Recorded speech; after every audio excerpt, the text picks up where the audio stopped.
সীতা কেন তুলসী গাছকে অভিশাপ দিয়েছিলেন? পুরাণ অনুযায়ী তুলসী দেবী ছিলেন এক পবিত্র ও মহাসতী নারী। তার পূর্ব নাম ছিল বৃন্দা। তিনি ছিলেন অসুররাজ জলন্ধরের স্ত্রী। স্বামীর প্রতি তার অগাধ বিশ্বাস ও সতীত্বের শক্তিতেই জলন্ধর অজেয় হয়ে উঠেছিলেন। দেবতারা বহু চেষ্টা করেও জলন্ধরকে পরাজিত করতে পারছিলেন না। তখন বিষ্ণু ভগবান এক কৌশল অবলম্বন করেন। তিনি জলন্ধরের রূপ ধারণ করে বৃন্দার কাছে যান। বৃন্দা মনে করেন তার স্বামী ফিরে এসেছেন এবং সেই মুহূর্তে তার সতীত্ব ভঙ্গ হয়। ঠিক তখনই শিব জলন্ধরকে বধ করেন।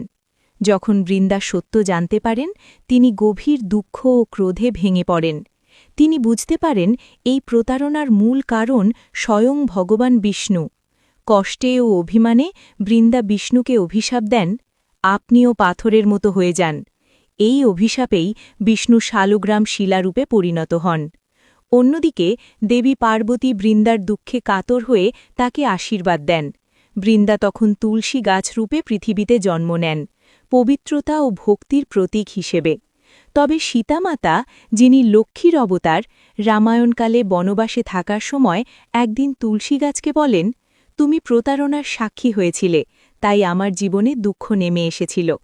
এই কারণে সীতা তুলসীকে অভিশাপ দেন, তিনি সরাসরি স্পর্শ করে পূজা গ্রহণ করবেন না, তবে ভক্তির সঙ্গে দূর থেকে পূজিত হবেন। এই জন্যই আজও তুলসী গাছকে অত্যন্ত পবিত্র মনে করা হয়, কিন্তু কিছু বিশেষ নিয়ম মেনে তার পূজা করা হয়।